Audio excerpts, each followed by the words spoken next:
Oke, selamat pagi para mahasiswa sekalian. Kita akan masuk kembali di kuliah logika. Kali ini saya minta bantuan whiteboard untuk membantu saya menjelaskan kepada Anda soal keputusan. Ya, keputusan. Saudara sekalian, silakan sambil mengikuti penjelasan saya, membukalah buku logika yang bicara mengenai keputusan. Oke, kita mulai ya. Nah, sekalian apa itu keputusan? Keputusan secara filosofis adalah kegiatan budi manusia yang mengakui atau memungkiri hubungan antara dua hal. Antara apa itu? Antara subjek dan predikat. Diakui atau dipungkiri? Diakui berarti ya, kalau dipungkiri berarti tidak. Nanti ada dua ini ya atau tidak. Misalnya, Anda membuat keputusan apa? Saya makan. Mana subjek, mana predikat? Ini subjek, ini predikat. Karena ini adalah yang diterangkan, ini menerangkan subjek kan? Mana penghubungnya? Ini di tengah-tengah. Saya makan. Atau, enggak Pak, saya tidak makan. Nah, inilah penghubungnya. Kata penghubungnya di sini ini. Oke, itulah unsur keputusan, subjek, predikat, penghubung. Saudara sekalian, saya ingin melangkah lebih jauh untuk menerangkan bagaimana sebenarnya keputusan ini dibuat. Harus ada 3 unsur itu. 1 adalah subjek, 2 penghubung, 3 adalah predikat. Tetapi saya harus mengatakan, kalau nanti Anda akan menjumpai kalimat atau keputusan dalam bahasa Indonesia, itu kadang-kadang susah untuk dipilah mana subjek, mana penghubung, mana predikat. Kenapa? Karena logika sebagai ilmu itu kan lahir di barat. Barat, kalau Anda mengerti, bahasa-bahasa barat itu mesti logis, tunduk pada kaidah logik.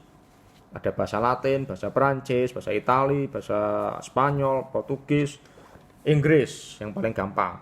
Tapi Indonesia tidak. Kenapa? Karena struktur kalimat kita SPOK itu menjadi susah untuk dimasukkan ke dalam kategori logik. Contoh dalam bahasa Inggris, misalnya kalau saya makan, kan begini kan, saya sekarang makan, I am eating. Coba, ini kan langsung ketahuan logikanya. Dari mana ketahuan logikanya? Subjeknya langsung ketahuan, inilah subjek I. Predikatnya mana? Langsung ketahuan predikatnya adalah eating. Ini predikatnya, ini subjek, ini predikat. Ini yang diterangkan, ini menerangkan subjek. Penghubungnya ketahuan. Ini tadi kan tidak ada, ini saya makan mana? Kalau ini kan jelas, am. Kalau itu mengakui, kalau memungkiri, I'm not. Kan begitu, ketahuan langsung. Dan mesti ada pasangannya, I masih dengan am. Tidak mungkin I dengan are, tidak mungkin. Gitu loh. Jadi ini yang juga menentukan tensesnya. Ini sekarang berarti. Indonesia kan tidak ada pembagian tenses. Gitu kira-kira ya. Jadi logika bahasa barat itu langsung ketahuan, ini subjek, ini penghubungnya, ini predikat. Coba kita terjemahkan dalam bahasa Indonesia. Saya sedang makan. Pertanyaannya adalah bagaimana dipilah-pilah dalam konstruksi logik. Mana subjek? Oke, inilah subjek. Predikatnya, kan ini sedang makan ini kan, ini predikatnya kan. Lalu penghubungnya mana? Tidak ada. Maka, saudara kalian, ini kan to be. To be itu kerap dalam bahasa Indonesia kan dikatakan sebagai adalah kan. Jadi terjemahkan, saya adalah sedang makan, tapi kan aneh. Maka kerap kali adalah kemudian tidak disebutkan, hanya diandaikan di kepala saja ini ada. Gitu ya, adalah itu hanya diandaikan di kepala, tidak ditulis. Jadi tidak ketahuan di mana penghubungnya.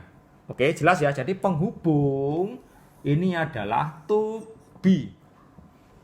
Oke ya, to be itulah namanya penghubung. Bisa negatif kalau itu memungkiri atau tidak, dan bisa positif kalau mengiyakan. Ini seperti ini positif. Kalau negatif ya saya am not, saya tidak. Penghubungnya ya tidak berarti ya, not. Sampai di sini paham? Ini masih gampang. Oke. Kalau begitu Pak, kalau ketemu soal yang susah bagaimana? Ya sudah, mari kita buat susah. Karena memang hidup makin susah. Oke, contoh ya. Saya yang sedang melamun, sedang makan, enggak usah pakai sedang ya, nanti panjangan. Saya sedang melamun makan tempe yang asin. Nah, ya gitu ya. Saya sedang melamun makan tempe yang asin. Oke, mari kita pilih mana subjeknya.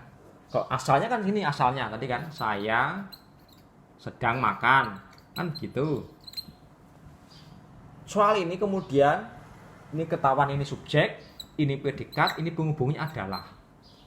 Tapi soal ini saya persulit kembangkan ke sini. Menjadi repot. Kenapa? Karena makin susah. Oke, enggak usah bingung. Mari kita cermati saja, mari kita pilah-pilah supaya Anda makin cerdas memilah-milah itu. Oke, di mana subjek, mana predikat, mana penghubung? Subjek itu kan yang diterangkan. Ini kan saya, kan ini saya. Berarti ini kan, Bapak kok ada yang sedang makan, yang sedang melamun? Berarti ini kan menerangkan saya, menerangkan subjek. Oke ya, ini menerangkan subjek. Berarti ini adalah bagian dari subjek. Oke, ini kan subjek. Predikatnya mana? Yang menerangkan subjek. Berarti saya yang sedang melamun tadi sedang ngapain? Oh, makan tempe yang asin. Kan cuma ini aslinya kan saya makan saja, tapi saya tambahin makan tempe yang asin. Berarti apa? Ini kan keterangan dari makan. Makan apa? Oh, makan ini kan begitu. Berarti ini bagian dari predikat. Inilah predikatnya. Penghubungnya apa? Adalah di sini, ini di antara subjek dan predikat adalah. Berarti saya yang sedang melamun, oh adalah makan tempe yang asin. Memang aneh. Dikatakan adalah, maka jangan disebut atau jangan dituliskan, diandekan saja di kepala Anda bahwa oh itulah penghubungnya. Berarti ini keputusannya positif karena kata hubungnya positif. Sampai di sini paham ya? Oke, saya teruskan saudara sekalian. Kalau kata hubung negatif bagaimana Pak? Oke, mari kita buat saja. Saya yang tidak apa ya? Saya yang tidak masuk sekolah, tidak makan tempe yang tidak dimasak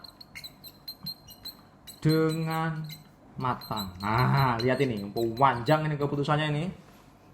Saya yang tidak masuk sekolah, tidak makan tempe, yang tidak dimasak, yang tidak dimasak dengan matang. Bagaimana ini? Subjek, predikat, penghubungnya mana? Ya sudah dicari saja. Gini cara mencarinya, saudara sekalian. Dicari subjeknya. Berarti dicari yang sedang diterangkan apa? Saya. Oke. Ini Pak, yang tidak mau sekolah, ini ada kata tidak 1, tidak 2, tidak 3. Pak, ini kok kelihatannya berarti not Pak. Ini keputusan negatif. Tunggu dulu, kita analisa dulu ya. Saya yang tidak masuk sekolah, berarti ini kan menerangkan saya kan ini. Saya ngapain? Oh, tidak masuk sekolah, itu bagian dari subjek. Ngapain? Oh, tidak makan tempe yang tidak dimasak dengan matang. Berarti ini kan tadi kan makan kan kata anunya aslinya kan. Saya kembangkan ke sana kan. Berarti apa? Oh, ini predikatnya berarti. Jebret sampai di sini predikat semua ini. Dan tinggal ini berarti apa? Di antara subjek dan predikat. Penghubungnya di sini. Ini berarti adalah not. Berarti ini adalah kata penghubungnya di sini ini. Berarti ini keputusan apa? Keputusan negatif. Ya. Kalau ini saya hilangi, Pak.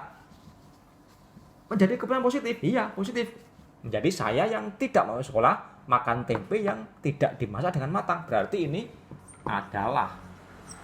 Jangan ditulis, tapi diandaikan ada di kepala Anda adalah. Oke, itulah rumitnya membuat keputusan, tapi saya yakin Anda pelan-pelan pasti bisa. Maka silakan berlatih dengan sebanyak mungkin latihan, pasti akan bisa. Begitu mengenai keputusan ya. Berikut dalam tutorial berikutnya saya akan teruskan dengan yang lebih sulit mengenai apa itu keputusan. Sampai di sini dulu. Terima kasih. Selamat pagi.